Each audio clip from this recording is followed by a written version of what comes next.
I think the show just started. Yep, pretty. I used to work with this guy named Oh God. Chad Duncan. And Chad Duncan.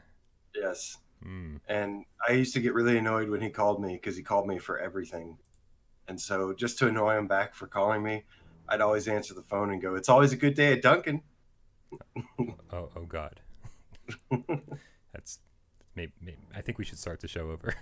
Is there a way to it's a good thing they can't see our video right now because I'm just grimacing after that Dave, story. What an awful story, Dave.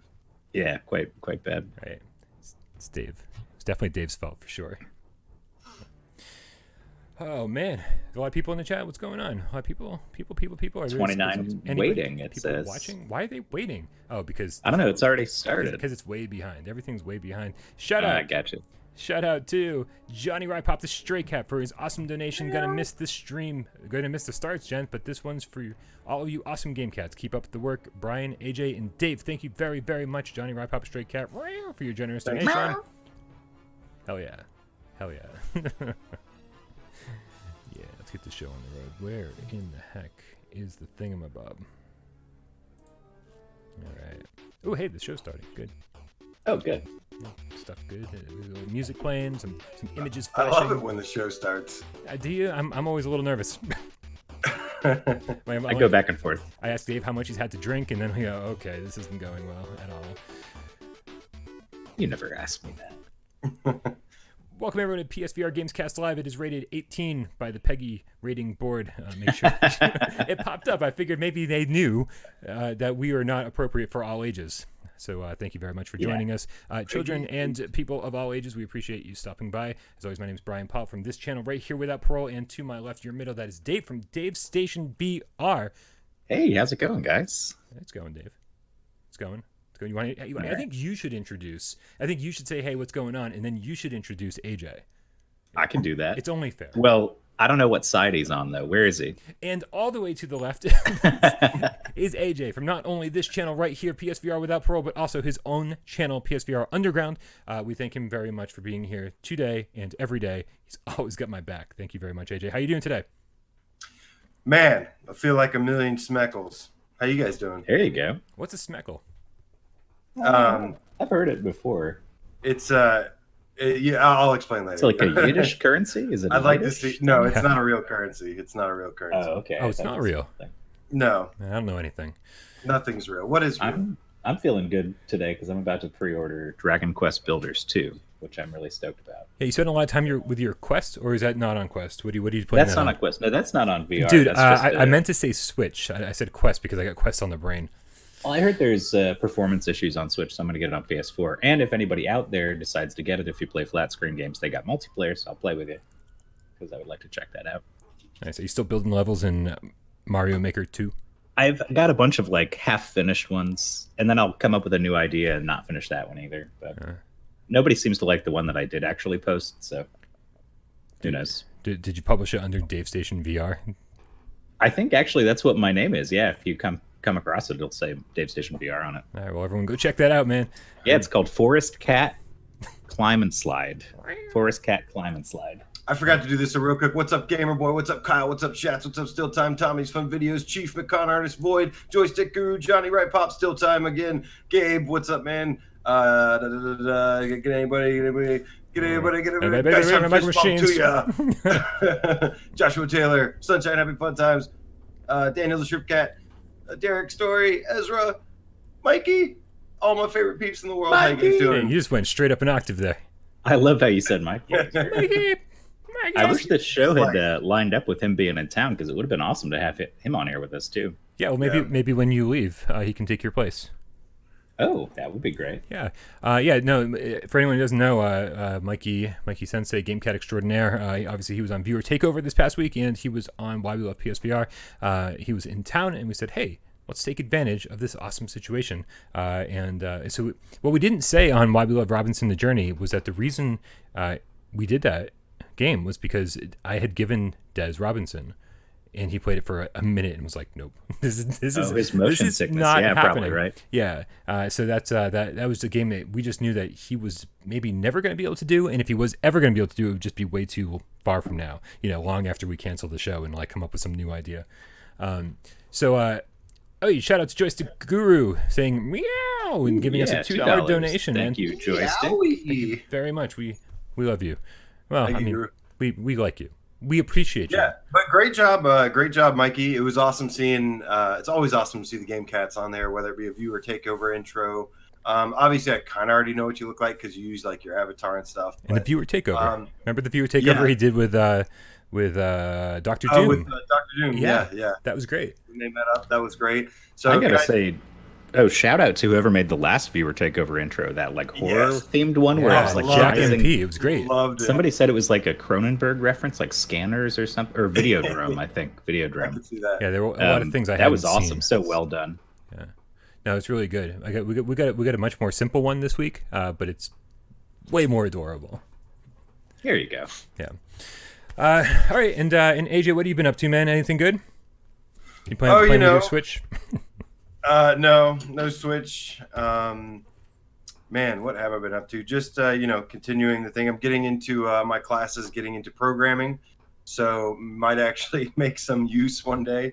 That'll be cool. Of all this. So yeah, I'm excited to dive into the programming. Not something I've expected to do, but it's part of the course, so got to do it. But just been hanging out, having fun. Been got to see a couple friends I haven't seen in a while, and just hung out with them and played some music with I have a band kind of, and we. Oh man, you should shout out your band on here. People would like blow up your. I don't usually do that, SoundCloud or whatever. But anyway, I will one day. But we play essentially somehow. I started playing music from bass. I loved punk bass in particular, and then I had some great musicians with me. One of my drummers, former drummers, is actually named Donut Drums. You can check him out on YouTube. He's awesome. And do all his drums have a big hole in the middle? His name? No. His name is Donut Drums? His channel name is Donut Drums. He's a big Simpsons. Okay, all caught up. Gotcha. Yep. It's kind of a Simpsons reference, but he's an amazing drummer. They do he does video game music covers of like Final Fantasy VII and Mega Man X and Kirby and Tetris and all this stuff. You should really check nice. it out. So he taught me how to play some drums back in the day. So when I hung out with my former band, I don't really know what we are right now. They switched me to drums. I never thought like, in the band I was singing and playing guitar, and that's like something I hate doing, to be honest with you, but I was kind of like the only one that could do it. So, but this time we went back and I got to be a drummer, and it was a lot of fun. So hoping to do something new with them on drums. Drums are always the most like immediately satisfying, I think, to sit down and jam out on, because you don't have to worry about playing in key or anything. You could just like, as long as you got a good sense of time and you know what you're doing, you can pretty much jam out on anything with people. I love playing drums, man. Nice. Drums are awesome, especially with that double bass. Yeah, I'm a big fan of drums myself. I have a bass guitar. I've got a couple guitars just laying around here. The bass is something I've never been good at, but I will say that, like, because when I record music that's mine, I play a guitar and then I just like follow the chord progression. I'm like, oh, this is a C note, this is a D note, and I just do the basic, like, let's just fill in the gaps here sound wise. Yeah. But then you look up real bass lines. Like I remember I was learning how to play Josh Ritter's "To the Dogs or Whoever," and the bass line for that sounds nothing like you'd expect it to when you hear it by itself. But then when you hear it with the music, it's the most amazing thing ever. I was like, well, this is why I can never be a bass player, because I can't hear this Love bass out of context in there. Yeah. Right. Yeah. I could totally play it, and I loved how it sounded, but there was no way I would ever have written that bass line for that melody. It was like, so I know what I'm good at, and that's not it. But but man, we got a lot of stuff to talk about, don't we? Oh, we do. Do we have to talk about video games? I was having fun catching up. In fact, PSVR games. Oh, that is what we do here each and every week on PSVR without parole. Guys, want to make sure that anyone who doesn't subscribe to the channel, you do subscribe to the channel. Click that subscribe button, and also take a close look at that notification option, because hey, man, sometimes it notifies you and sometimes it doesn't, and there might be a reason for that. That notification bell gives you a lot of options. Also, underneath our videos now, there's GameCat merch. So if you're a loyal GameCat and you want to buy a GameCat exciting. t-shirt or a sticker or a hoodie, no promises as to the quality because we don't make them, but Teespring makes them, and we do get a small share of the profits. So if you're like, you don't want to support us on Patreon because you want something for your money, understandably, go buy us a t-shirt or go buy a t-shirt for you, and then we get a little bit of the money, and that way you're helping support the channel and buying a cool t-shirt at the same time. But you won't be able to buy this one. Hold on one sec. I got it right here. There's only 5 of these in existence. I can't believe he's going to get it right now. Yeah, I'm gonna get the black shirt with the white text, and then I want that hoodie and maybe that sticker too. Yeah, I'm very curious. I've got a couple things coming to me right now. The sticker, unfortunately, the die-cut sticker, as cool as it looks, is only about 5 inches long. And I know from experience, let me say, about this big. And I was thinking, I was like, that's going to look great on my Jeep, but it's not going to be like a bumper sticker thing. It's going to be kind of like a on the corner of the window sort of thing. So keep that in mind if you do pick one up. It's not huge, but they do look cool. I like the logo. So hashtag GameCat for life. All right. AJ, I think it's time to, and don't forget to join our Discord. That's where all the coolest cats hang out. They do also hang out in our community, but I unfortunately don't get to stop by there nearly as often. Every time I sit down at my computer, I drop into the Discord for at least a couple minutes, and then I get to work. So if you ever want to hang out with us, that's probably the easiest place to find us. Yeah, that's it. All right. AJ, you want to take some news stories and get the ball rolling? Let's go ahead and kick this off. First off, we've got Red Matter has a limited run games release coming on July 17th. It will be available. That's exciting. Yes, I love Red Matter. It's about 4 or 5 hour puzzle adventure. It's like the most well disguised puzzle game. It's more like a sci-fi adventure, and everything you do in there it feels more like you're doing something with a purpose. And it's set in this crazy Soviet, like Russia, Volgravia. Volgravia. I'm like, just say Russia. It's fine. I have no idea, but it takes place on one of Saturn's moons, and it's a really awesome game. You guys like that game? Because I do, actually, yeah. And you didn't even mention the graphics and the attention to detail are like top notch on Red Matter. That's like one of the best looking, I think, PSVR games in terms of the environments and the lighting design and everything. It's fucking beautiful. Yeah, it is. I will say. Also, so you said there's a limited run. Is there like a deluxe with any kind of extra swag or anything? Because I know Accounting Plus had some cool extras if you got the $75 one or whatever. Yeah, I'd be curious for Red Matter if it's just the physical. As far as I know, it just looked like a physical. Gotcha. As somebody who buys a lot of limited run games, I will tell you that often they don't show you that stuff until like the night before it goes on sale. So they get you all pumped up and excited, and then you know that the game's coming out, and then like the night before you go, ooh, do I want to spend an extra $30 on this game? Yeah, right. So I never thought I'd be spending $75 on Accounting Plus, which I own already, but it has been done. Yeah, and that's a cool one, man. Yeah, it's a cool deluxe. You're a PlayStation VR gamer. You're a PlayStation VR YouTuber and streamer. It only makes sense that that's something that you have. But what? Sorry, go ahead. No. I want to know what Kevgrass said. Kevgrass is finally a good limited run release. Hey, I will say they did To the Top recently, and they had To the Top with 1,800 copies of To the Top. That was I bought that right away. Super limited.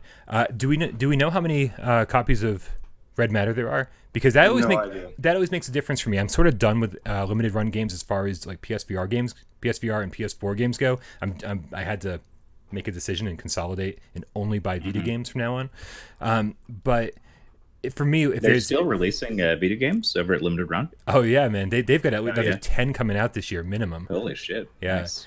So so with Red Matter, I will consider it if the print run is 1,800 or so, like To the Top was, because that is such a small print run. Like when you have one of those, you're like, I have a significant part of all the ones ever made. Like that's a decent fraction right there. So, and Red Matter was amazing. It's one of the only games I've ever played on PSVR where I'm like, I don't mind reading at all. In fact, I really enjoyed reading. It had that whole Metroid Prime thing where you scan things and then you're looking at your scanner and there's a screen on it and it tells you what it is, and it's translating things from Bulgarian. Right. And man, the more you scan, the more of the backstory you pick up on. And if you ever get stuck on a puzzle, you shouldn't ever be stuck on a puzzle, because if you just scan everything, something is going to tell you how to solve that puzzle. Yep. So yeah, no, this was a brilliant VR game, a brilliant puzzle game, and it all just works so well together. It's such a cohesive experience. I'm gonna try to get it in on our next top 20. I'm gonna try. It's gonna be hard. It's gonna be so hard, man. It's only made one of our top 20 lists, and I don't know how we overlooked it on the last one. I don't know. Yeah. All right. So that's coming up on. That's not tomorrow. When is this? What's the date of the 17th? He said. So that's 6 days from now. Yep. Cool. So be ready. It says one confusing part about it though. It says 10 a.m. and 6 p.m. Eastern. They divide it up. They do 2 runs. Yeah. That you. They do have a chance at 10 a.m. and then. Okay. I think it's better for people's schedules and stuff to give people 2 shots. They'll take half of the number that they're selling, and they will sell out within the first couple hours, and then they'll go back up for sale. So yeah, if you don't make it for the first one, make sure you're there for the second one. Man, I'm really curious to know how many there are, because like I said, if there's 1,800 or less, I'm signing up for this one. What's our next news story, AJ? So Ivanovich, our good friends over there, have posted a new video today showing some new footage of someone playing touring karts. And touring karts is one of my most anticipated games coming up this year. Yeah. We already are aware that it is going to support the moves, the DualShock 4, the steering wheel, as well as the 3D rudder. But one thing I didn't know is that it supports the wheel and the moves at the same time. Yeah. We already know that this is possible because of Honor and Duty. But I was watching, and yeah, he's basically driving and then using his offhand with the moves, and is using that to grab the weapon pickups and then use the weapons. So I thought that was really interesting. Yeah, for sure. And some of the weapons looked fairly interesting, and I really liked that. Yeah, just combining the control mechanics. Yeah. I don't know how accurate you can be one-handing the wheel the whole time, but I guess you could probably get used to it. Oh, for sure. What kind of wheel was that he was playing on? It seemed tiny to me. I've never seen one that small before. They all kind of look small. That's like that Logitech PlayStation 1. Okay, gotcha. Because I don't have a wheel. I feel like a lot of people don't have wheels unless you're a big racing buff. Because there's not that many uses for it on PSVR. There's 3 games, 4 games maybe. No, they all actually look a little bit small, but they feel really good.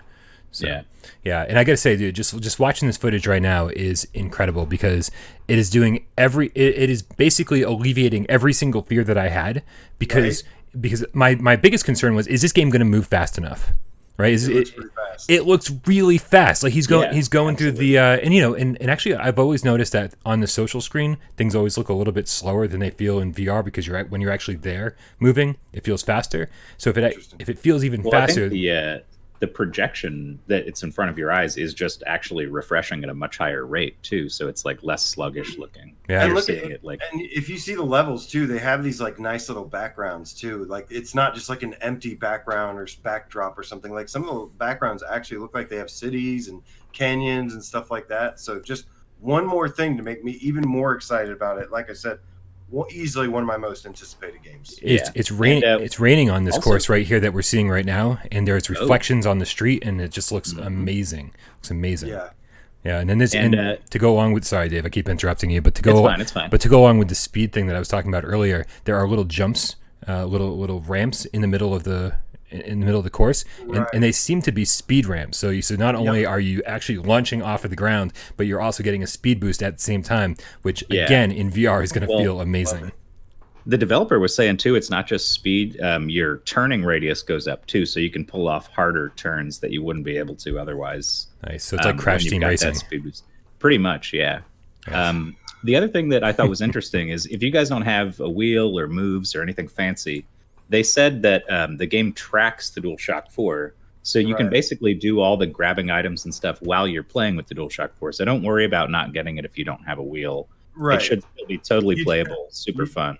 You definitely don't need a wheel and a move controller to play this. They've shown the guy using a DualShock 4, and it plays just fine. So the only thing I'm curious about is if you can use just the wheel alone. Because that would probably be my preference. I don't see how you would grab stuff with it. I mean, maybe you could just use buttons, but there was a lot of mechanics that seem based around where you're pointing the thing or like how you slam the hammer down.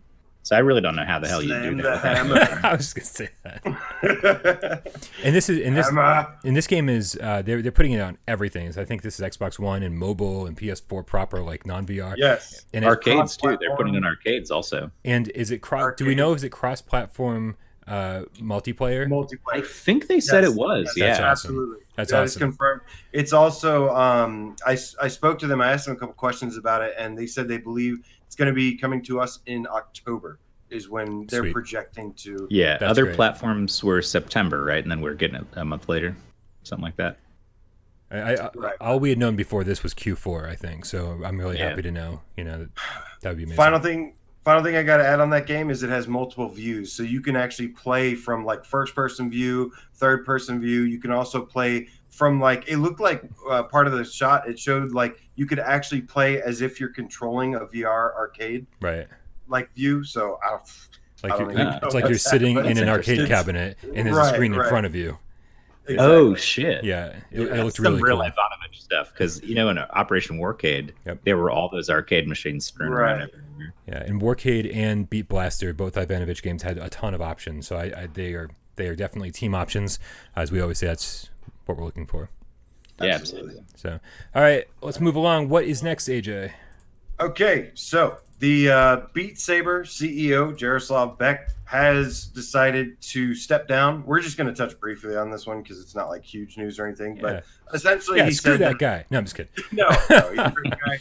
You're awesome. Love Beat Saber. Seriously, we all love Beat Saber. And I actually like the music that he makes. A lot of my favorite songs in that game are ones that he did himself. Yeah. But that's basically what's going on is he wants to 100% focus on the music and the beat mapping and all that stuff. And they're going to be changing CEOs. They actually already have. And he's going to be just basically focusing on his musical dedication to it. So good for him. Follow your dreams, man. And follow your heart, and good things will happen. Yeah, dude, I'm going to double down on what you said. When that game came out, I was like, oh, this isn't my kind of music. But man, that original 10 songs, the original 15 songs, those just get stuck in your head, man. Like those just, like those are still some of the best songs on Beat Saber in my book. So, no, he's killing it, and I hope he continues to kill it, and we continue to get original Beat Saber songs that are all just as good as that first round. Yep, we should have a new map pack within the next few months, I think. I would imagine. Nice. But yeah, so moving on. Sparc. Wow, a game you haven't heard about in a while. Did not expect to Back- get updated. Yeah, back from the dead. Surprise! It was never really dead. Actually, a lot of game cats play that game still, Yeah. and they do it. Grim does it for like the catnip games all the time and stuff. It's a really popular one, and but they've added the champion update across all platforms, and basically they've added like ranked with leaderboards. So there's now leaderboards, and they've altered the spectator mode to where now you can change the view of the camera. So watch from, because there was like a spectator mode where you can watch people play, but it was just like one static camera angle. So now you And can weren't you like really big and they were small and Yeah. you were like watching them from above like a giant or Right. something? Yeah. right. Yeah, no, this is great, man. It's like nothing is better than giving us a reason to go back and play more of a game that we already have. You know, I'm sure people are still playing this game, like you said, AJ, but I'm not playing this game. And so for me, it was dead. And I was just looking back at an old review of this game and just watching how much fun I was having while I was playing it. I mean, man, I would have loved to get a game of Sparc going soon, and now we have a reason to. The other curious thing about that to me is, isn't that a CCP game? Yep. Like Eve? Yep. Didn't CCP shut down their VR department? How They did did. they? Why are they I have no updating idea. this? This came Like, out of who updated it? Where did it come from? Nope. And does that mean they're re-engaging? Like, if that means they're dipping their toes back into VR stuff, bring it on. Because Eve Valkyrie and Sparc are both really well-designed, just fun games. So if they've got more stuff coming, that'd be awesome. But Yeah, Eve Valkyrie is I don't one of know. those games that just doesn't get talked about ever, man. It was like Right. it was a launch Right. title, and it was a AAA launch title, like graphically and as far as the audio effects and the visual effects, everything was just screamed AAA VR experience, and like and nothing, and still nothing to this day compares to that as far as space shooting goes. oh yeah, But it's just really hard to get a handle on. I feel like it's difficult to feel competent at it. Yep, And for the sure. only people playing right now at this point are really, really high level players. Yeah, I actually play with some of the Game Cats occasionally. I know I played with like JD and Rody, maybe Reth, I think at one point. But yeah, we jump in every couple months, and yeah, it took me a minute to get into that game because I'm more of like a single player guy than I am a online multiplayer guy. But I think they always fill stuff in with bots, though. You don't have to wait for a full squad or anything. Like, you can get bots, you get right in there, and they're pretty well, programmed. Like, they'll kick your ass for big bots. It's a good game, man. It's very immersive. The ship feels really awesome. It was like one of the first demos I think I played. I think it was, for me too. I was like in a Best Buy, and they had the demo unit there, and that was the first one that I tried out. And I loved it. I was like, holy shit, I got to buy one of these things right now. This is amazing. Just want to say that in the comments, Nick Milo, the Game Cat, has thrown down the gauntlet. It says, Brian, I challenge you to a game of Sparc. Now, Nick, before I accept that challenge, I need to ask you a very important question. When's the last time you played Sparc? Because I haven't played Sparc in about a year, I think. I know JD used to text me at 3 a.m. and go, hey, what are you doing? And I'd be like, what I'm doing is getting out of bed to play a game of Sparc with you. And then 2 hours later, there'd just be a puddle of sweat on my floor. And I'd be like, okay, time to go back to bed. The sun's coming up. Yeah, that was the workout game until I think Sprint Vector came out. And then everybody was like, now we're going to sweat playing Sprint Vector. And then Creed. And now you can sweat playing Creed or Box VR. Really Knockout League. Box VR. Knockout League single player. Like yeah. Knockout League was single player, but man, that was our first boxing game, and it was a workout too. Yeah. Yes. Yeah. Okay, that was a short story that went on a tangent. What Nick, I accept your challenge, man. I don't care how much you kick my ass. I'm totally down to play some Sparc, and we should totally get a tournament together. I'm not sure when I'll have time, but definitely in the next couple days. What do we got, AJ? So Anshar Studios has announced their new upcoming title, Telefrag, which they say is a lot like a Quake arena shooter. Originally, it's been on early access with PC for a while, and originally had like just teleport only, I think, and then they changed it over to full locomotion and everything, and now they're bringing it to PSVR. So we don't really know a whole lot on it yet, but only like a week to go. Well, it is. We do know it's a 1v1. So as far as arena shooters go, you're not going to be running around doing team death matches or capture the flag or anything.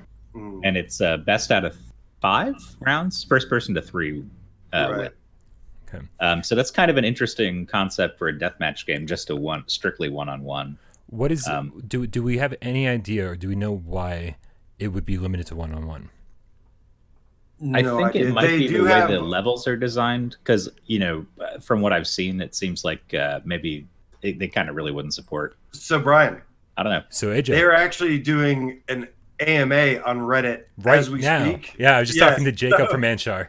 So I doubt they're watching. But what's everyone up, go Anshar? over there and What's ask them the so same you questions can we're actually asking. go over there real quick and ask, and then find out. But I just saw my favorite name.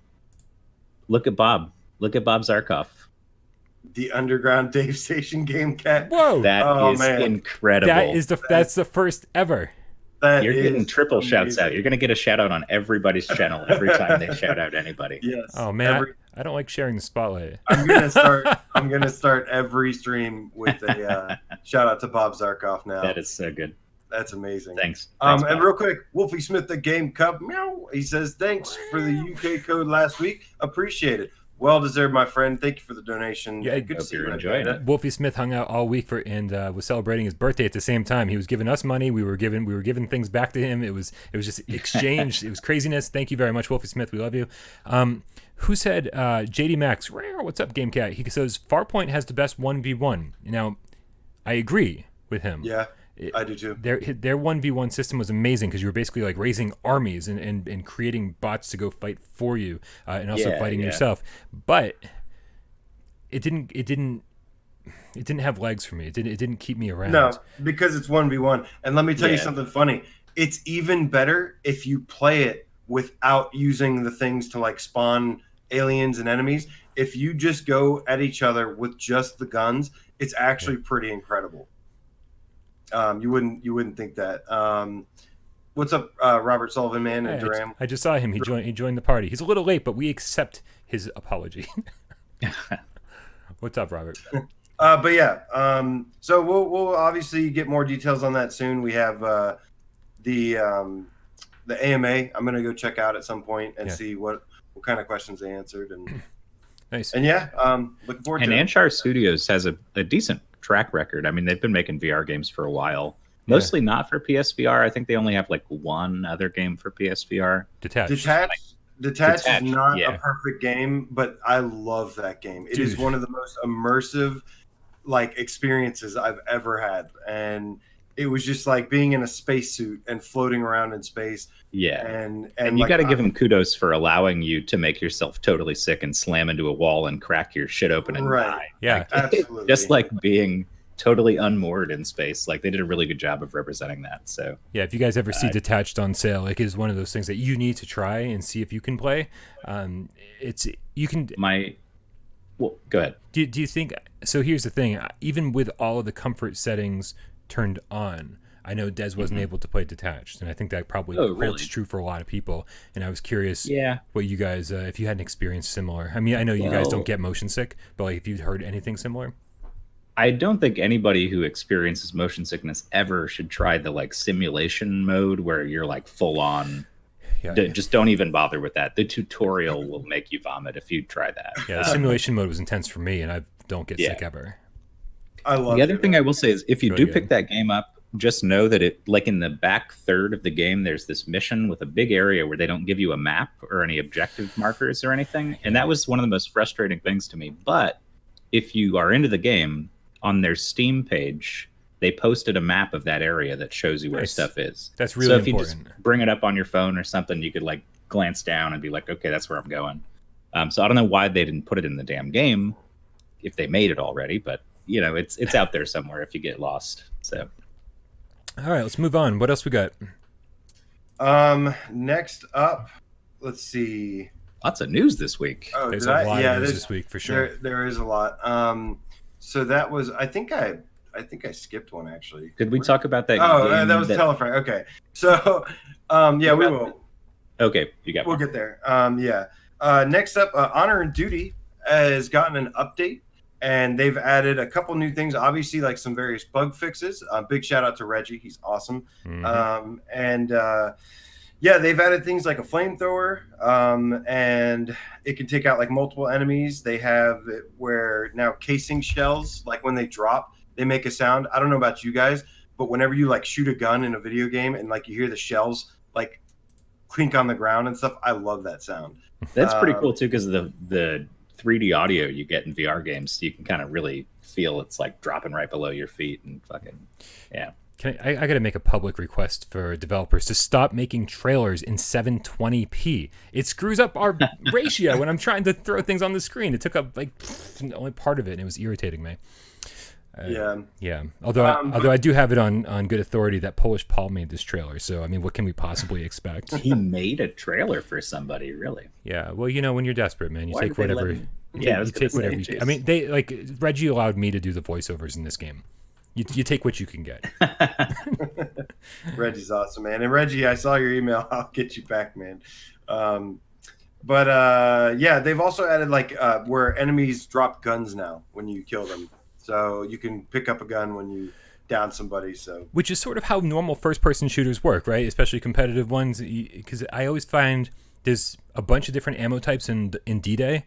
And I always find myself looking, I don't know which color corresponds to which ammo type. Me neither. And I'm just running over all the boxes, keeping my fingers crossed, hoping that I'm going to get what I need. And I never do. And so knowing that if I run over an enemy I just killed, and I can grab his gun, or whatever, however it works, I think that's an excellent solution to the problem they were having. Yeah. So. And especially, I mean, like you said, it's pretty standard. Like, you know, with a game called Honor and Duty, you have to take some influence from Call of Duty, and the latest Call of Duty definitely has that too. I think where you can pick up guys' weapons after they go down. Nice. Just real quick here, I saw a comment in the chat that I wanted to. Hey guys, is it Gray's Sewell? Yes. Sewell? He says, "Hey guys, do you guys think it's worth getting a VR with FNAF VR Five Nights at Freddy's horror game, Yes. yes. Yeah. I know. Absolutely. I know when we make our next top 20 list, there's going to be literally riots in the streets. At least fist fights between the three of us. But Oh yeah, no, I might leave the channel forever based on how it shakes out. I mean, you might not have a choice. We might force you out. We are gonna need you guys in the chat. We're gonna need you in full force. Yeah. Because it's gonna be an absolute bloodbath. Our next top list. I can't wait for this thing. I want it to come sooner. So we can. It's gonna be. You know why it's gonna be a bloodbath? Sairento is gonna be sliding through all the other ones with a scythe on a chain, slicing them all in half, and leaving their corpses at the wayside. Yeah. Except riding its way up to the top 5. Except that. Except that Five Nights at Freddy's, man, is the reason we're talking about this right now is because Five Nights is so good, and I would and that's why I'm saying for me it's nowhere near Sairento, That's why I'm curious is if you're gonna let Five Nights VR appear on the top 20 list. If everybody else likes it and you guys all agree on the placement and people in the chat, say that looks right, I'm fine with it. I'm not going to get pissed. I think for the second month in a row, Five Nights at Freddy's is the top selling PSVR games on the digital download site. Well, what did you expect? I mean, it's super fucking popular. It's super popular doesn't even. I mean, Trover Saves the Universe, Rick and Morty stuff, Justin Roiland's super popular, and that. Yeah, but that's not an established franchise. Like nobody necessarily knows if they're scrolling through titles that Trover Saves the Universe has anything to do with Rick and Morty or Justin Roiland or anything. But Five Nights at Freddy's is a household name that kids, parents, everybody knows. There's not an established IP on VR, PSVR yet that really matches up with the name recognition of Five Nights at Freddy's that I can think of, except for like Skyrim or something, I guess. But I'm curious to know. I'd love to compare those two and find out which has a greater name recognition. I think when you compare all ages, I think Five Nights is so big with the younger demographic that it might actually topple Skyrim when it comes down to it. Yeah. That's what I'm saying. I mean, I'm not surprised at all at selling headsets and selling copies. Yeah, it's just not my thing. But in a direct answer to Grace's question, yes, yes. Buy a VR headset. Buy Five Nights at Freddy's VR. I'm terrified of scary games in VR. They're my favorite thing on the face of the planet, and this scared me in such a strange way to know that I had to sit here and push buttons and that these doors that I could only close for a very limited amount of time, they made me feel so exposed, and when I was exposed I was so nervous, and I'm trying to play the game, and it was a feeling that even Resident Evil didn't do for me. I mean, Resident Evil made me feel terrified, in like the worst and best possible way, but Five Nights did something a little bit different to me that I really appreciated. Yeah, it scared the hell out of me. Simply, just scared me. It gave me as much stress and scares as like around the same as Resident Evil 7. Completely different kind of game, obviously, but it's the only other VR game where I was like just filled with anxiety, the good kind, of just like what's going to happen. And I mean that moment. And we do have a guide if you get stuck. We have a guide that you can check out. And one of the things we get a comment on a lot is about the what is it, Funtime Foxy going down like with the camera in that room. Just stuff like that is just like terrifying, and you just never know what's going to happen. It's the build up to everything that makes it crazy. But yeah, I don't even know what story we were on before this. We were on Honor and Duty. Yeah. If you don't have Honor and Duty yet, I was telling Still Time on our Discord server. Also join our Discord server, link in the description. That our next, the last time I jumped in and played a game with some of the GameCasts was Firewall, and man, it was great. We had a lot of fun. We played for 2 hours straight. It was awesome. I love everyone we played with. I had such a good time, man. And I just laughed nonstop, which is, as Rody says, is a mark of a good multiplayer session. But it was a dumb idea, because what we should have been doing was playing Honor and Duty, and to be able to play 16v16, we could have included so many more game cats, and that is the game we'll be playing next time. So if you don't have Honor and Duty D-Day yet, go grab it, man. It's only $10, and ignore how it looks visually. It is a lot of fun. That's all I got to say. Yep. Yep. So sorry. I think out loud sometimes. Yep.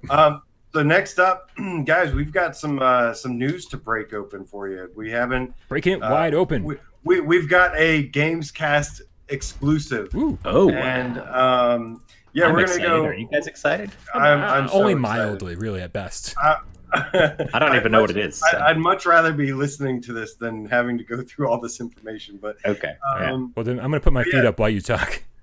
So, Scraper First Strike came out recently, and oh, here we go. Yes, and so basically, we the CEO, Jim Ivan, reached out to us after our last GAMESCAST. Hey, Jim, thanks for the email.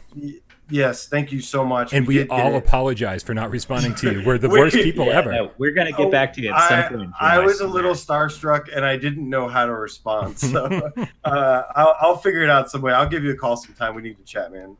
But thank you so much for reaching out to us. I really do enjoy the game a lot, and it has a nice little cult following. And they've actually recently announced today that it's available in all countries now, because I know there was kind of a holdup with like Canada and a couple other regions. And so now if you're in Canada, you can get it, and it's at a great price, and you should definitely check it out. But he basically sent us some information on, we discussed, all about it, the game, and the ups and downs of it, and what we hope to see for it. And he basically said, well, here is what we have planned for it. So all of this information is subject to change, so he made that very clear. But we basically, they are planning, first of all, to add a patch that adds and brings back some of the graphical fidelity. He said that when they brought it to PSVR, that there was a lot of stuff that had to be removed, and a lot of the metallic, the look, the colors, the vibrancies were kind of stripped out. So I think it still looks good. It looks very solid. It has a great resolution, but a lot of that polish, like when you look at a metal wall, and it doesn't have that shine, it kind of takes away from it a little bit. Yeah, so, the whole game does look a little bit dull. Like the resolution's fine, but everything's a little bit gray. And as you and I said multiple times, gray would be fine, but maybe give it a bit more texture, a little bit reflective surface, something to make it feel like it's not just gray, make it feel like it's metal. Right. If it had that glossy look to it, that's something I've always loved about PlayStation games, is when you look at something and it's like glossy and it shines back at you. I don't know why. I've always liked that. But he basically gave us some more information about Scraper. Oh, I was on mute. Shit. I've been trying to talk for a minute. Hey, when you were talking about the gray walls and the reflections and stuff. Wait, sorry. Can I have access to your mute button, Dave? Is there any? Fuck you. Fuck you, Brian. I actually do have access to it. Well, yeah, then use it if you feel like it. Click. Sorry, go ahead. My bad. Did he mute himself again? Yeah, he did mute himself. No, I didn't mute myself. I'm just He's lip syncing. I'm just fucking around. What I was going to say is he actually mentioned on the color scheme too that part of that is the optimization process. Like certain color palettes just worked a lot better for what they were trying to do. Yeah. So they would have liked to make it, and I think the next one will probably be more colorful, not so gray, just because that's part of why they had to stick with those graphics, just to get the performance right. So color is part of that too, but it plays great. So I mean, that's definitely something you can overlook, I think. Right, and I do got to say, there is apparently like a bug with the auto save in that. So just make sure you go around when you play that game for now until they get it patched. Make sure you use the manual save. Go into the save your game, and then when you die, if you die, load your save. And just like Skyrim or something, like just remember to save all the time when you do a bunch of stuff. If you die, never hit the continue button. Don't hit the continue button. And if you do hit the continue button, don't save it after that, because that'll fuck your save up. But yeah, stay away from that. But yeah, so Scraper Sudden Death, the sequel, and they gave us some info on that. We had talked about how is this game, are they all going to be taking place in a skyscraper and such? And the short answer is pretty much yes, but they're going to be going for the next ones in the future. They would like to have it to where you can go into the streets as well. So the next one is going to take place in a life sciences center. And I'm interested to see what kind of weird biology stuff they mix in and have these biomechs or something. But Brian, do you have that image, by the way? Yeah, I actually wasn't prepared like I should be, but hold on, I do have it handy. So he gave us some concept art of what they're planning to do, and it's got me really excited. Here, I think I can fade over to that right now. There it is. That looks beautiful. Essentially, they're going to be working on different ways, with the pod. A lot of people were mixed about being in the pod. I personally like it, but I do like mechs better. So I, was hoping, like I said before, that they'd be able to jump in and out of mechs and have different vehicles, go in the streets. And he basically said, this is all stuff that we plan on doing.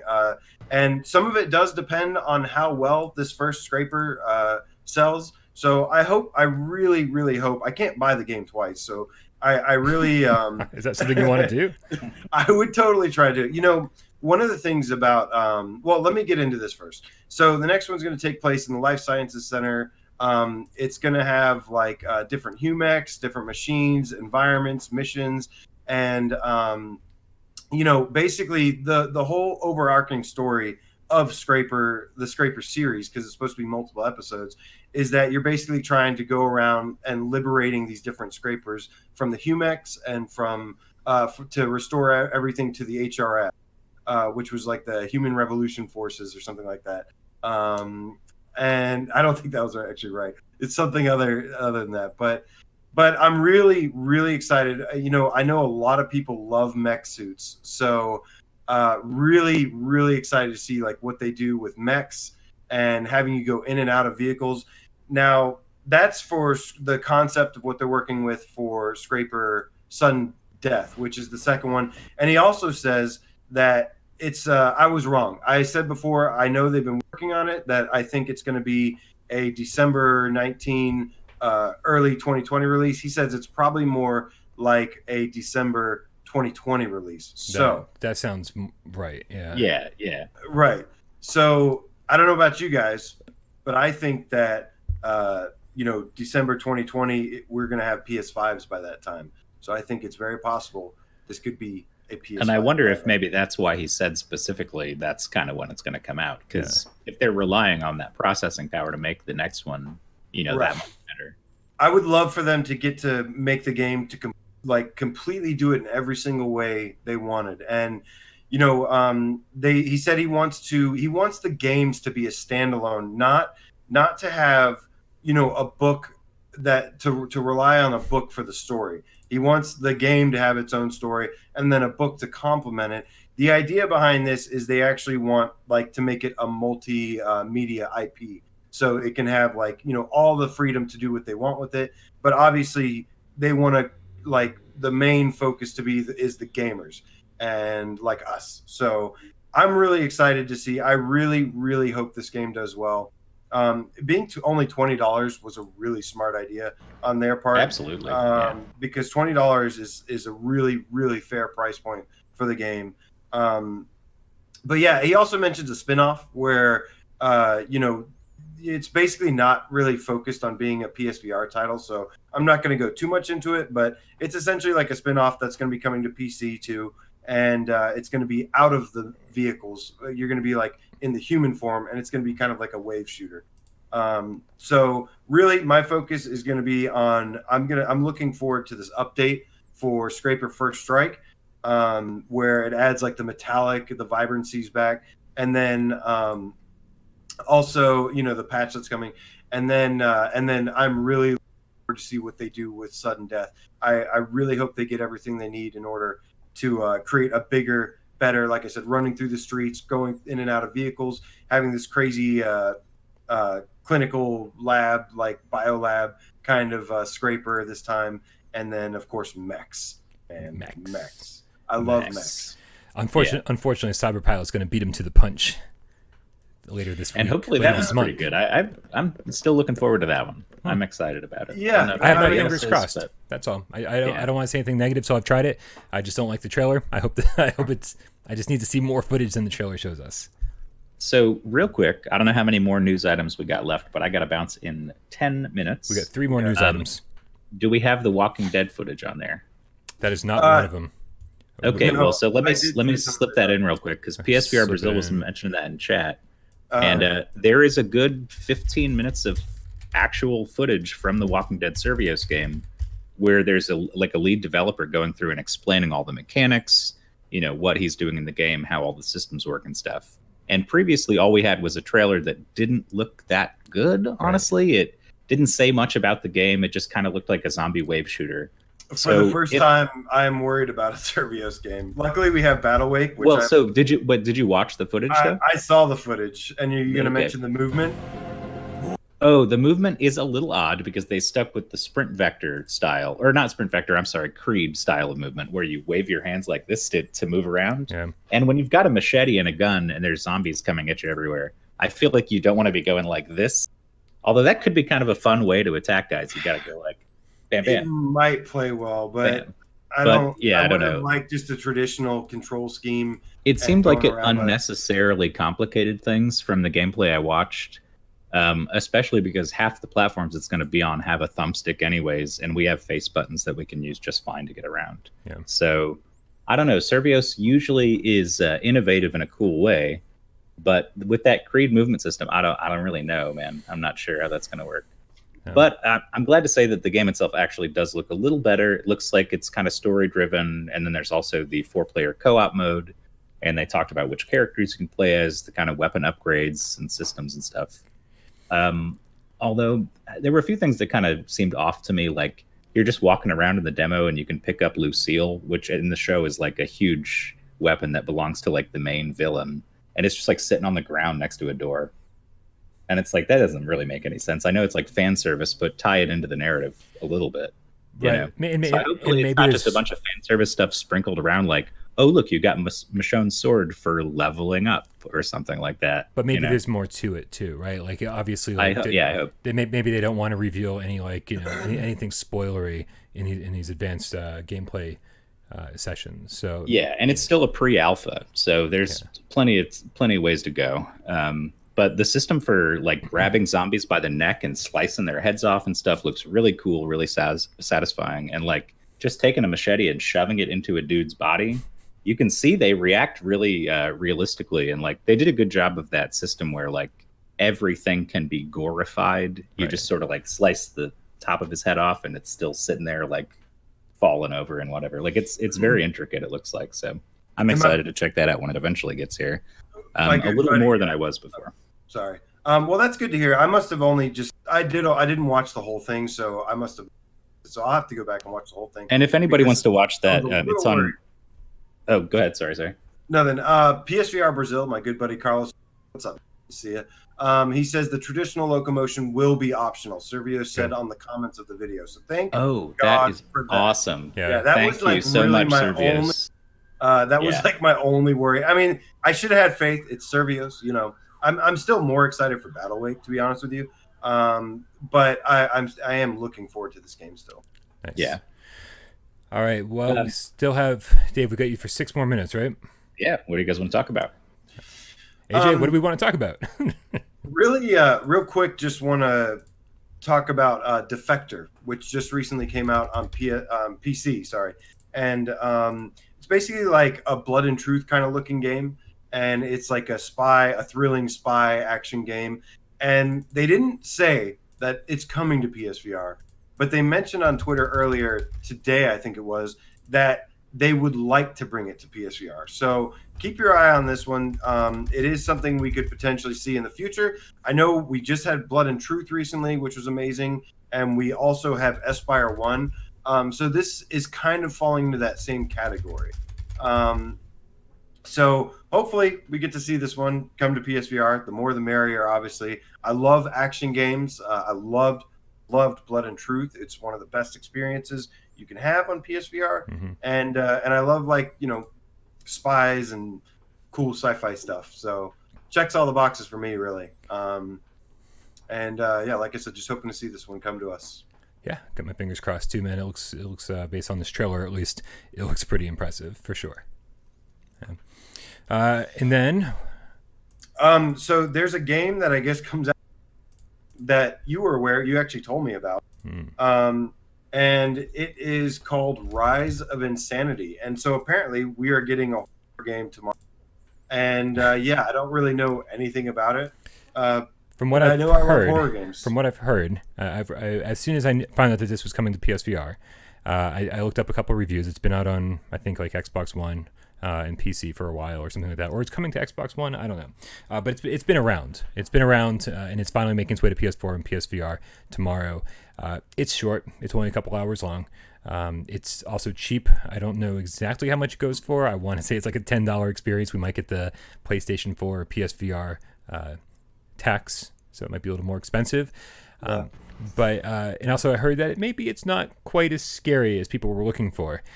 So it's fighting some of its earlier reviews already. But I think because my expectations are lowered and because it's in VR, it might be scarier. So I have a pretty good feeling about this. You know, I could really use this right now. I was really concerned that maybe I'd have to wait until October or at least late September to start getting good horror games on PSVR again. We're thinking that maybe that's when like Folia Dear Father and those kind of games are coming out. But man, it's nice to kind of have this little bite-sized piece of horror coming our way extremely soon. And the second it drops, I'm doing a live stream, man. I can't wait to play this game. Oh yes, they need to get this game in your hands right now. I don't think there's anybody more deserving. Because you are the horror. Like, I'm a big horror fan, and next to you, it makes me seem like I don't like horror games. Like, it's that much of a difference. And I'm like the friend in my group of friends where it's like, oh God, like he likes every horror movie. It doesn't matter how bad. And then I met you, and I'm like, holy shit, like I am not worthy. Then you met me, and you're like, that guy likes Wraith. What is going on here? Something's wrong. Don't knock twice. Yeah, hey, don't knock. Des likes Don't Knock Twice. And when Des likes a scary game, there's something there. So I'm just gonna say I have backup on this one. But it is buggy as hell. I can't lie. Chat, tell me what you guys think of Don't Knock. Chat says top 20. Next top 20 was top 5. Oh man, no, that's not what they're saying at all. No, definitely not. Yeah.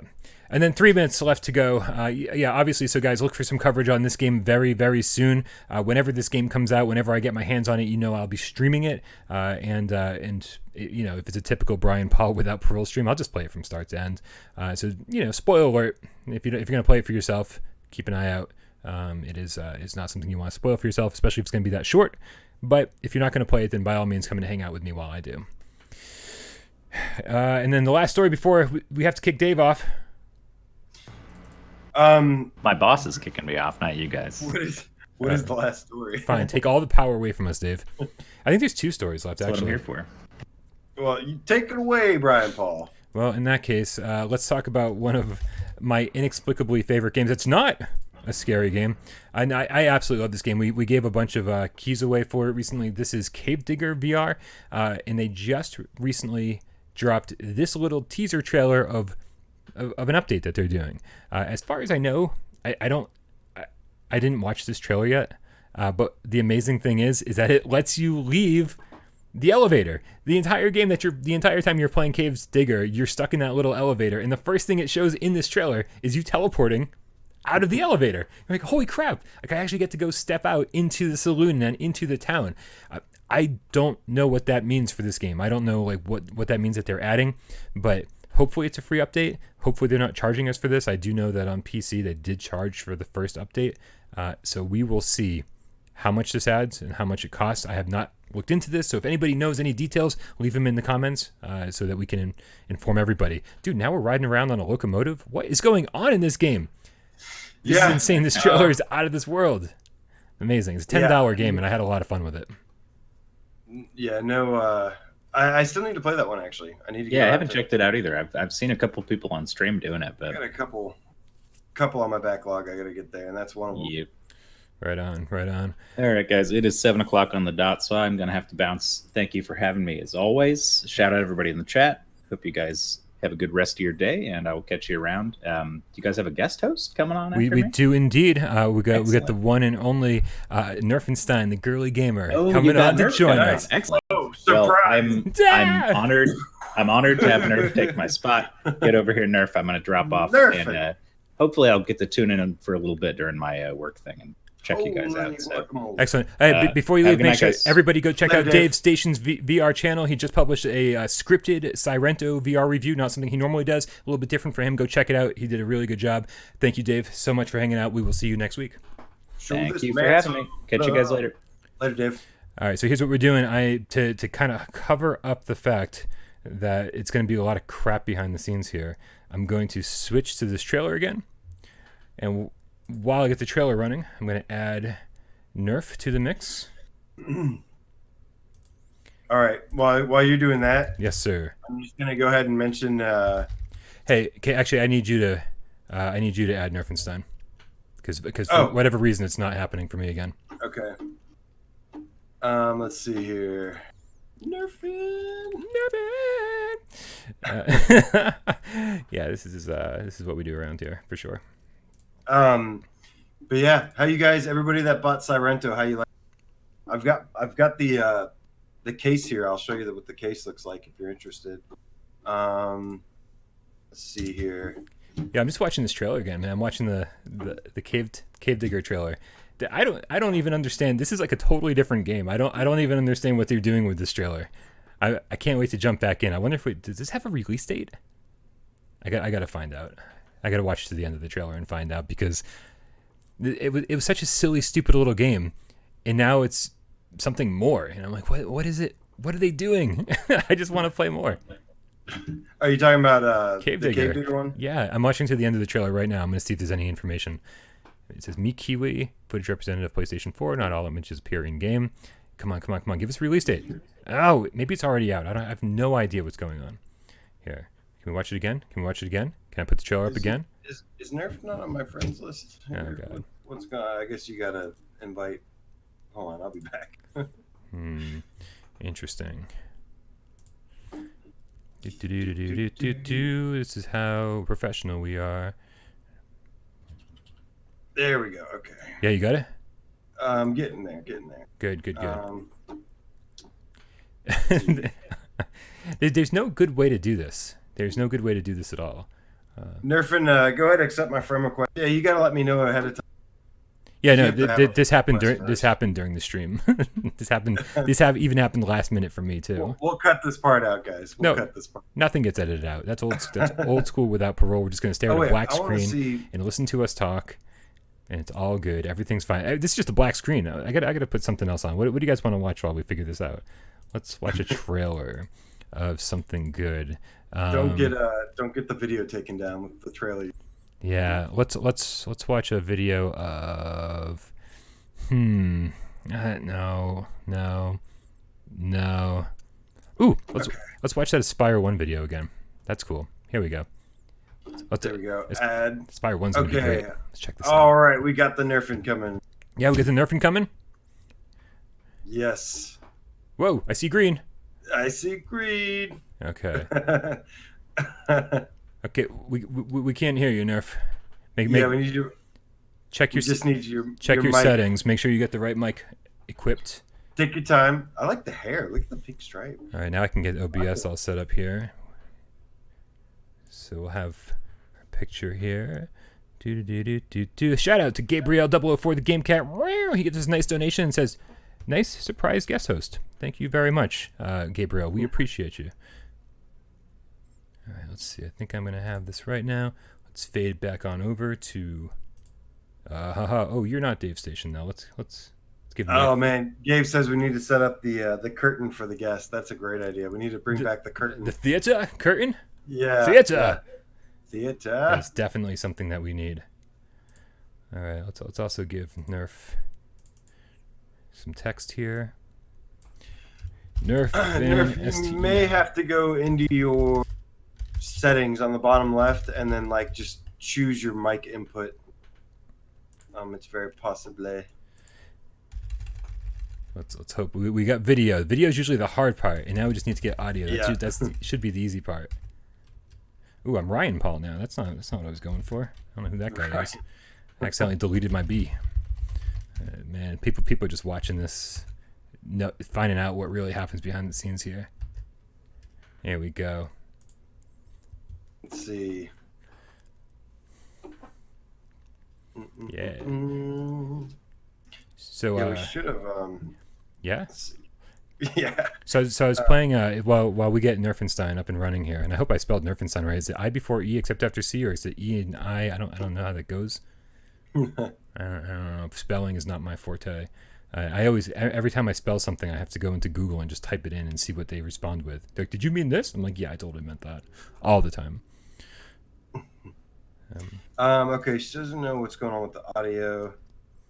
Let's see. Did we have an issue before where we had to disable like the program acceleration thing in the settings? Was that causing audio not to work? That was for video. That was for video. Is this working? Oh my god, we got it! We finally got her. It's excellent. Nerfing. Sorry, everybody. God, I feel like such a ninny. No, you're fine. We didn't even like rehearse or anything, which is, we don't rehearse anything. So, yeah. But oh my god, what a surprise! It even surprised me when you said that. So good to see you. Talk to us, Nerf. I brought a cat. Hang on. You brought a cat. I think you brought a cat. Oh, I thought you said cat. Now she fits right in. Right. It's game caps. Game caps. Game caps. That's a thing. So to everybody who doesn't know, Nerfenstein has been in our community for a little while now, and she's awesome, man. And you should definitely check her out when you get a chance. And she's a big supporter in the Discord, on just everywhere, and not just us. She's all over the PSVR support stuff, and so good to see you, Nerf. How you doing? Oh, I'm doing good, thank you. I'm very nervous, I have to say. Where are you from, Nerf? I am in Brisbane, Australia. Right on. So it's like 7 a.m. there. I have no idea. I have no concept It's of like time. Just after 9 a.m. Oh, okay. So I wasn't that far off. Yeah. Wow. But it's Friday, so it's nearly the weekend. Very nice. Very nice. I don't know what that feels like. Every day is a Monday here. It's very crazy. Listen, Nerf, okay, first of all, did I spell your name right? Is it Stein, Stein? Is that right? Yeah. I don't know spelling. It's not a thing. So people have to check out your channel. You do PlayStation VR reviews, but you also you started doing other things. It wasn't PSVR when you started your YouTube channel. What were you doing? Tell people all about it. Well, Nerfenstein comes from Nerf modding. So, the Nerf blasters? Because I'm a child. Yeah. Because I'm a child. Well, you fit right in. So what is that though? So the Nerf guns, right? So what do you do with those? Just make them look different. Turn them into Fallout or BioShock, that kind of thing. Nice. Oh, so they like replicate the weapons from in those games? Yeah, or paint them up so that they resemble that kind of. Oh, that sounds amazing. I don't know how I missed that. I need to check that. Right on. But now you also do like PSVR reviews and stuff like that too, right? Just for fun. I'm practicing on YouTube, and now with you guys, I guess, being on camera because I hate it. So yeah, it takes forever to get used to. You're not alone. You're not alone. Yeah, I'm 4 years deep, and I'm still like dread every single episode. You've got nothing to dread. Yeah, well, that's what they say. I have no idea. So listen, talk to me, man. Like, you've been playing PlayStation VR pretty consistently, right? Since you picked one up. What have you been playing recently? Do you know what? I've got to admit, Brian, I've been playing my Quest. Get out. Get out. You and Mikey Diaz and the rest of you fucking traitors can get the fuck out. I'm just kidding. If anybody saw the litter box this week, I played Mikey Diaz's Quest, and I am in love with it. I'm in love with it. I will never betray my love for PSVR. But man, I won't either. But man, I do have a Quest on. As soon as they're back in stock, I'm getting one from Amazon for sure. Yeah. I wish you could just zoom in to my corner and cue the "Hello, darkness, my old friend." Man, no question, but I will try it at some point. I love all VR. And I love PlayStation VR most of all. I like all video games. But what I like most about the Quest is that it gives me a glimpse into the future of PlayStation VR. When I go, oh man, these are just some of the many features PSVR 2 is going to offer. It's it's an incredible feeling. It's an incredible. It is the next natural step for VR. But tell me, what have you been playing on your Quest? We love VR games here, man. Tell us all about it. On my Quest, I'm playing a game called Shadow Point, and the reason I bought it is because Patrick Stewart's in it, and I love Patrick Stewart. It's hard not to love Patrick Stewart. Yeah.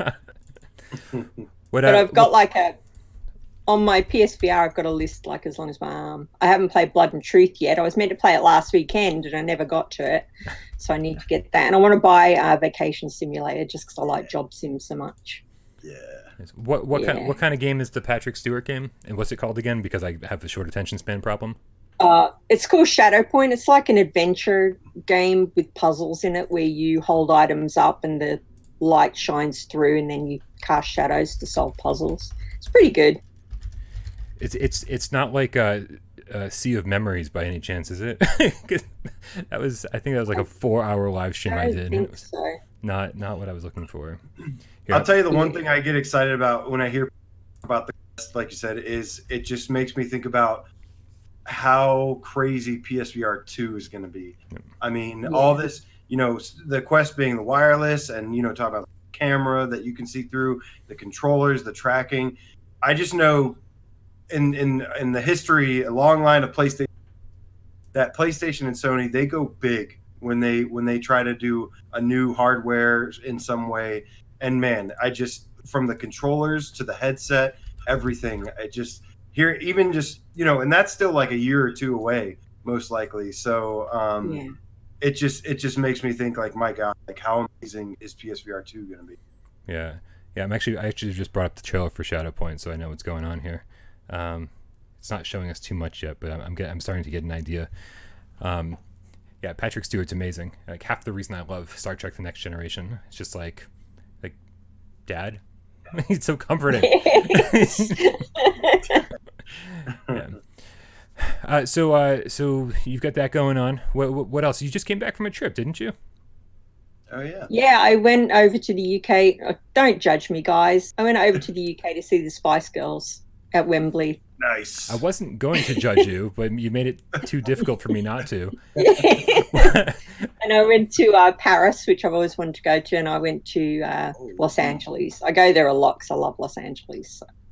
Nice. So this maybe you know this and maybe you don't, but I need to satisfy my curiosity. Have the Spice Girls been touring since the last we heard about them, like 20 years ago? I don't know how long ago it was. 10 years ago. This is their like reunion tour, so It was mental. It's like 80,000 people, sold out.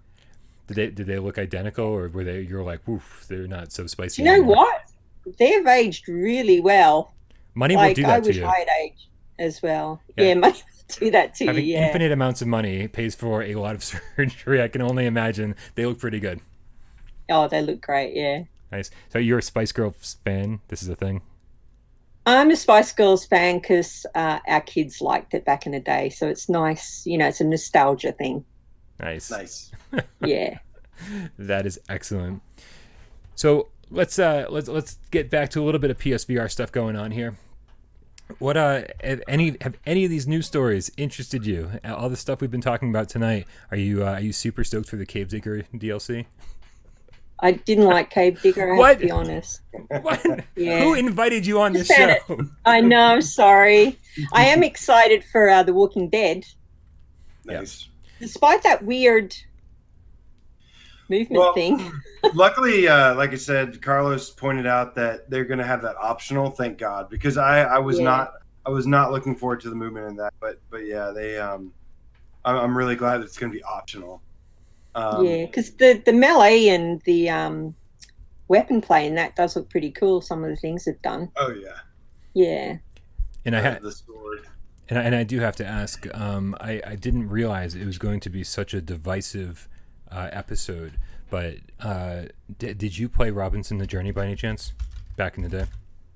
I didn't, but I just watched your thing with Mikey Sensei, and now I want to play it. It looks amazing. I was actually surprised how many comments there were saying, that the issues with the gameplay itself didn't say like the cool exploration and the graphics and everything like that didn't save the game for a lot of people. So I'm trying to get more information. I want to hear from more Game Cats and find out if I was all alone on this one, because every time I play that game, it's better than the last time I remember it being. So I'm very curious. I added it to my list after seeing your video. So yeah, definitely want to check it out. Real quick shout out to Wolfie Smith, the Game Cub, once again, man, the panda himself. He says, love Nerf's walking trial with the Quest. I think. Oh, that was fun. What was that? Talk to me about that. You just walk around. I live right next to the RNA Showgrounds here in Brisbane, which is the huge showgrounds where all the big events are. And I thought I'll wait until the sun goes down and I'll take my Quest over there and I'll walk through things. So like Richie's plank, instead of doing the plank, I walked around the streets. Mm-hmm. And it was really cool. It worked a lot better than I thought it would. Just turned the Guardian off and went for it. Just free roam. That is petrifying. Yeah. I had a spotter off to the side, like yelling. Nice. Near the fence. So I guess a lot of people know that you like a lot of board games, nerd. And Nick Mulo says, have you played Catan or Minimech yet? I won Catan thanks to, I think it was Dane. I won Catan, so I'm nice. Danish stoked gaming. to try that out. Nice. Yeah, I sold my actual copy of Catan. You have the actual board game. Yeah, I did have, yeah. And have you had a chance to try it yet or no? I haven't, no, but I'm going to try it tomorrow. We had the extreme displeasure of learning how to play Catan by getting taught by Davestation, and say Dave thinks he's a really good teacher, and as much as I love Dave's not a really good teacher. I'm like he's like a tutorial that you can't speed up. Like, the tutorial for the actual game was mad though. I watched someone's live stream and doesn't it explain just sort anything. of bombarded you with information. It's not, it's not enough, and it's too much all at once. I did that, and I still didn't know what I was doing. Yeah. Yeah. And Dave's like, "Don't worry, I'm going to explain this to you guys." And AJ and I just stare at each other for 20 minutes, like bored out of our skulls. That is, it's not a bad game, Catan. No, not at all. It was my first time playing it, and I think the first time I like the board game. I like the board game itself. Actually, it's like something I absolutely hate, but it actually, like, the board game itself was actually pretty fun. It's a classic game. Yeah, and it's here. I'm going to pull up the trailer since we're going to talk about Catan. There it is. Now it's playing. It just for me, it's I started questioning, why is this in, like, I hate that question, why is this in VR, but I kept asking myself, why are we doing this? Like, what is the point of all of this? And I think the clear answer is, A, they certainly could have made it better for VR. They could have made it more immersive. Let me roll the dice, that kind of thing. That's my biggest gripe. But B, if you sit down in your living room and you set up the actual real game of Catan, trying to get someone to come to your living room and sit down with you is near impossible. I mean, once you get to a certain age, it's you're not just hanging out with your friends 24/7. So it gets way more difficult. So I guess the answer is, it's just makes playing Catan as a video game is just easier to get other players to play with you. So I guess that's the answer. So yeah. I don't know. It's not as good though. It's like, as a board gamer, the tactile thing and having your pals around will beat that every time. Did you feel? Did you ever get into Werewolves Within? I haven't played Werewolf. I've played the actual Werewolf, the one with the tiles. Yeah. But no, I suck at that. Oh god. I think Des tried to explain the actual game to me, and I was like, okay, this sounds like Werewolves Within. And Werewolves Within is great if you can lie really well, and you find out very quickly if you're a good liar or not. That doesn't do it, because I was so good at lying at first in Werewolves Within that nobody believed me when I started telling the truth. So, but it's more than that. That's part of the problem, right? Yeah. You get the Pinocchio complex, or no, the Boy Who Cried Wolf complex. Right. Yeah, it was like, Pinocchio, werewolf. Did your nose get bigger? The Boy Who Cried Werewolf? Strange. I don't know. Real quick, we did get a new game that came out this week. Obviously, Sairento came out this week, and I feel like we've talked ad nauseum about Sairento, but I do feel we have. However, I do want to show off the case for it real quick. Oh, should I bring mine in from the other room? I got one. Oh wow, it's pretty sweet. Yeah, this is the Steelbook case for everybody that pre-ordered the Steelbook. This is kind of what it looks like. I don't know, there's a lot of reflective Yeah, I can see your social security number backwards in the reflection. Whoa. Cut that out. No, but then it's also got like this side to it. I'm doing my best to show it off, but good stuff, man. Pretty cool case. Thank you so much to Perp Games for sending mine early, and for providing this for me, man. Absolutely love the game, as you guys know. Streamed it yesterday with good old Preacher Plays. Big shout out to Preacher Plays. My mortal enemy. Awesome.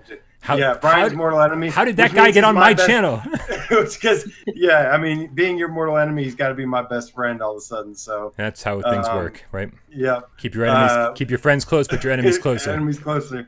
But no, box looks great. Game is fantastic. I discovered some other stuff. We were talking about at the end of the review that you did. By the way, fantastic review you did there. And thank you so much for your help, AJ. No, I didn't help. No, very, very frequently I just sit here by myself for days at a time editing reviews. But AJ was a great help to this for getting this review done. So I just want to publicly say thank you very much, sir. I appreciate all of your help, all of your assistance. Not a problem, man. I love the part where you mentioned Devil May Cry 2. That's got to be like one of my top 10 favorite review moments. I was counting the minutes until somebody had to be a contrarian and say, Devil May Cry 2 wasn't that bad. Wasn't actually that bad. Yeah, I mean, and in all fairness, it's not the worst game in the world, but like you said, compare it to the other Devil May Cries, it's just like not even close. Yeah. Real quick shout out to Nihilist Ryan, the game feline, with the $5 donation, saying heart symbol, meow. Heart symbol right back to you, feline. Yes. Yeah, no, Sairento. So we say this all the time that some games get better the more you play them.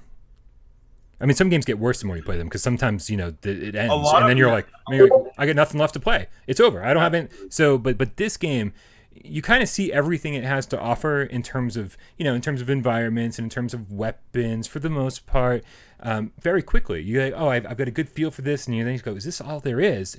And the more you play it, the crazier it gets. You go from double jumps to triple jumps, quadruple jumps, and and those relics and the skill trees, and they all just combine to be like, holy crap! Like I am a different ninja 5 hours in than I was at the beginning of this game, and it makes you play the game totally different. Like every hour that passes, you kind of have to relearn how to play the game because you get these new abilities and new skills.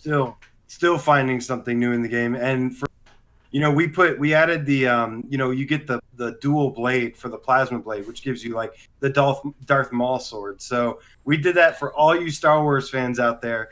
We wanted to do that for you and show you that you can have dual Darth Maul sabers in Sairento. I think we have a fan here, right in the middle. Yes. So yeah, I mean, I just know fans. The idea of having, it's like Beat Saber. Beat Saber is like one of the most popular games, and you're using lightsabers. It's just, it's a universally loved franchise or IP. Yeah. And just something cool for all you fans, Star Wars fans, that's in Sairento. There's stuff for lots of fans in that game. Hey, quick, just because Dez is going to come over as soon as this is all over. And then we have to film a viewer takeover and the Why We Love episode before I take my mini vacation. I got to ask Nihilistic Ryan, the game feline. Nihilistic Ryan, have you gotten a hashtag GameCat shout out on viewer takeover yet? If not, you got to let me know, man, because tell me right now so that I can add it to tonight's viewer takeover. Nerfenstein, are you a fan of Penn and Teller? Do you know, I've met Penn and Teller. She's like, but I'm not a fan. I saw them in Vegas. And I was in a wheelchair, and the taller guy called me over, and he was just, he was a sweetheart. Yeah, great show. So I'm assuming their show was incredible. Their show was great. I mean, it's old school magic. It's not, it's not the best magic now by comparison to people like David Blaine or whatever, but yeah, it's good stuff. Nice. So, no, I haven't played it. Do you have any interest in this? No interest in it. No interest. They have a signature style of kind of like, having their sense of humor that they don't, stray from. And then they do like a lot of pranks and stuff. And I don't know if anybody's seen their show, but they have like Penn and Teller Fool Me or something where essentially my buddy's a big fan of the show. And basically they have a magician come and they do a magic trick. And Penn and Teller sit there and watch, and they try to tell you, they basically try to debunk how they did the trick. That's awesome. And if they don't guess the trick, which is like rare that they don't guess the trick, and then you like win or whatever. You win some kind of prize. But yeah, it's a cool concept for a show. And then yeah, of course we had Penn and Teller, FU, you, and you that came out this week, and I got to check it out some. AJ, before I say anything about my experience with this game, I really want to. You did get to play it. I forgot. Well, yeah, exactly. I think we're going to do that a lot for the next couple minutes. Yeah. What were your impressions, AJ? What were mine? Yeah. So, I never played the one that you mentioned earlier. Oh yeah, there's a Sega CD one out there. It's called Smoke and Mirrors. It was in development for a while. By the time it was done, the Sega CD was already dead, and the Saturn was out, I think, and so they couldn't find a publisher. But you can totally find ROMs. I actually have an actual Sega CD printed up of it, a reproduction, and that's where Desert Bus comes from. If you guys are familiar with Desert Bus, then you know it's like an 8-hour drive from like Reno to like wherever, right, someplace in California. I have no idea, and it's just. It's stupid little mini games, ways to like screw with your friends, and this seems very, very much like they haven't really taken too many steps away from that. This is sort of the VR edition. So yeah, let me reiterate. It's not necessarily. It's more of like something. It's very strange actually, because it's not really like an experience either. It's literally designed for you to purchase this app. I should call it an app. And it has you sit there and you learn the tutorials of all these different pranks, and it's designed for you to learn these instructions of how to use these things that you can showcase to your friends and then prank them. Right. And what makes me really confused is that some of these actually require you to have like props, like go out and buy props. Like there's like one where it's like there's an arachnophobia test, and they want you to literally like grab the person in the middle of the arachnophobia experience thing and then like secretly stick spiders on them. And it's like, dude, I don't have any plastic spiders laying around the house. I don't have crap like that anywhere. I don't even know where I'd go and buy that. You don't have a plastic and rubber spider store right down the street? I do not. Like, I don't even think Party City has those. But man, I've got a PARSS right down the street from me. I thought they were on every corner.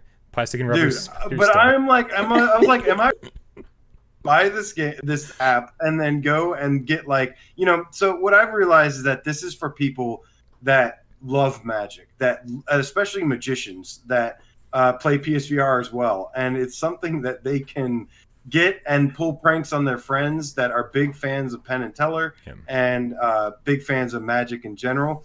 But a lot of it, the game, it actually has some decent like production values. Like the graphics are pretty decent, the sound is pretty good and stuff.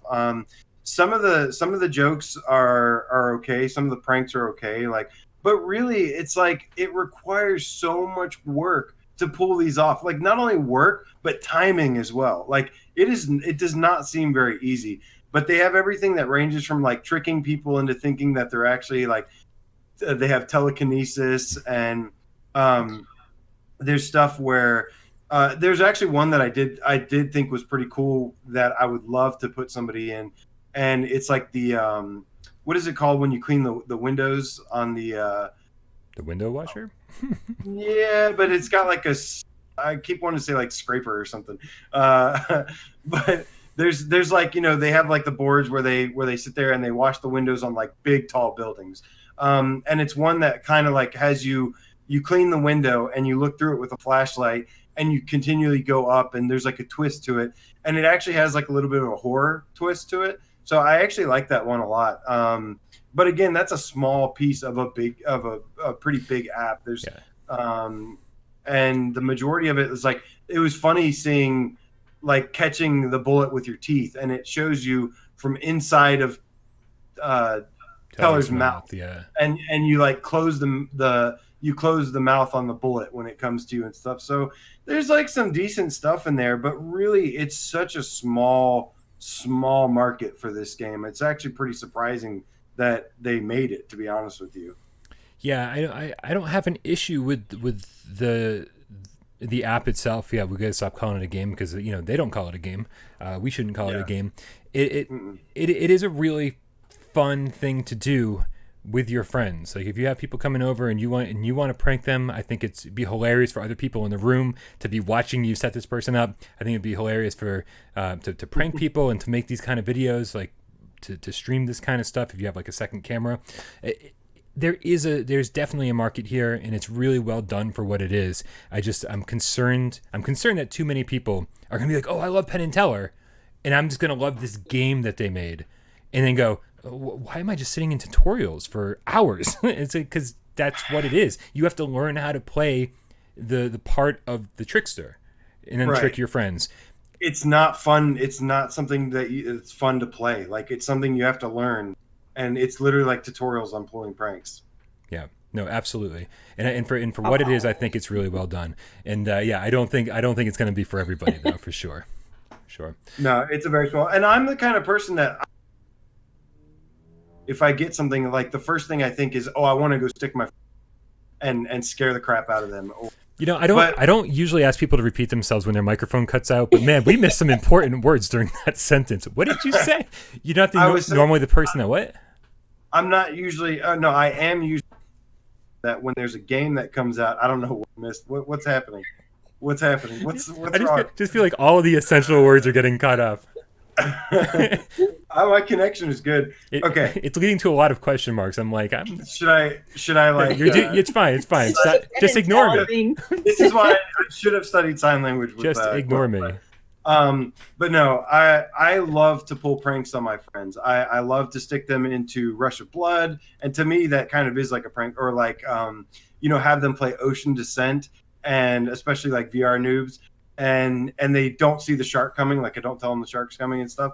And so even myself there's a little bit of me that's like, I want to do this. But again, I have to go out to the store, buy props. I have to like learn all these tutorials. I have to pull off the tricks. So it's like, even for the people that just want to play pranks on their friends, like it's some extra work that I'm just not crazy about.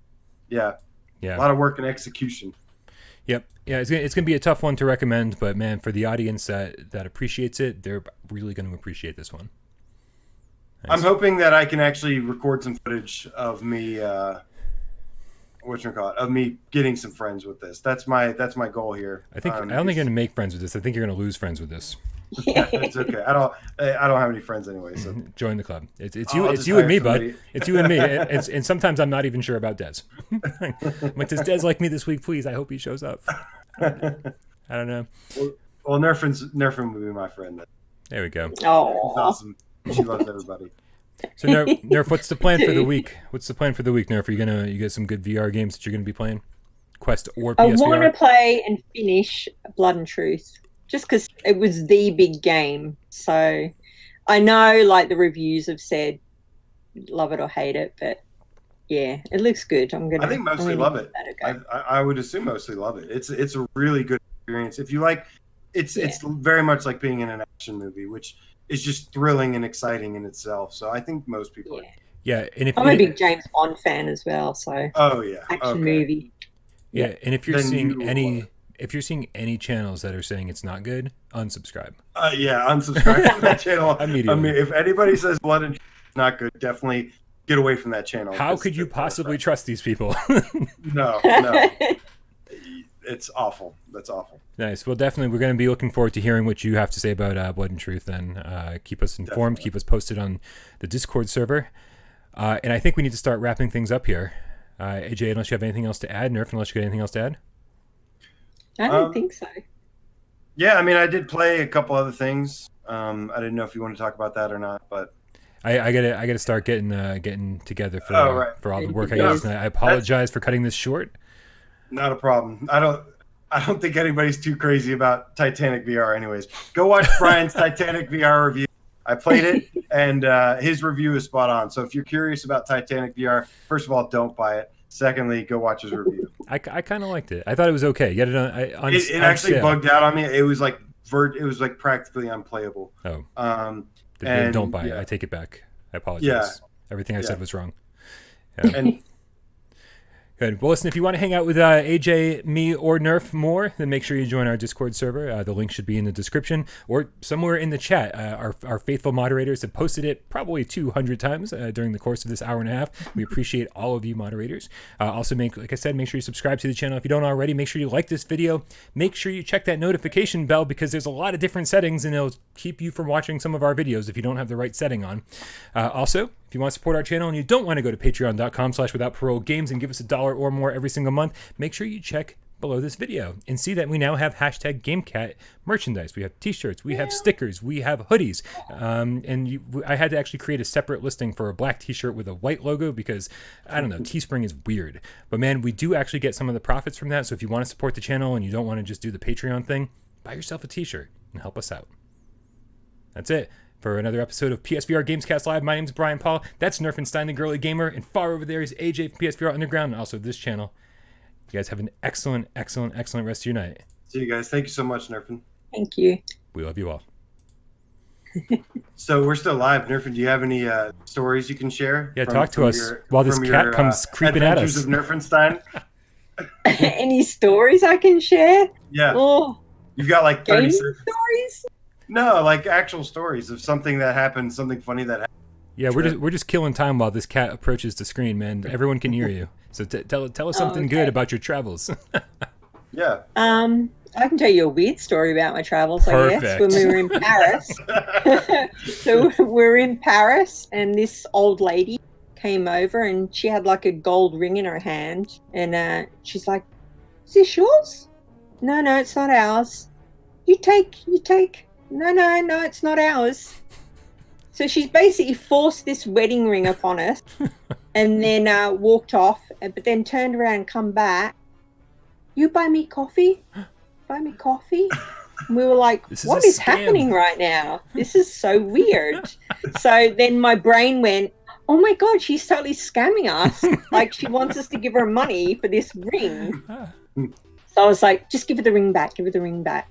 So we gave her the ring back and then we walked off quite a distance, standing under a tree, and the same lady who doesn't realize it's us drops a ring on the floor, picks it up, and then goes to hand it to us again. And then we were like, you already tried us. You tried us up on the pier. Excellent. The same people. She was like, oh God. that is my favorite outro story yet. Good night, everybody.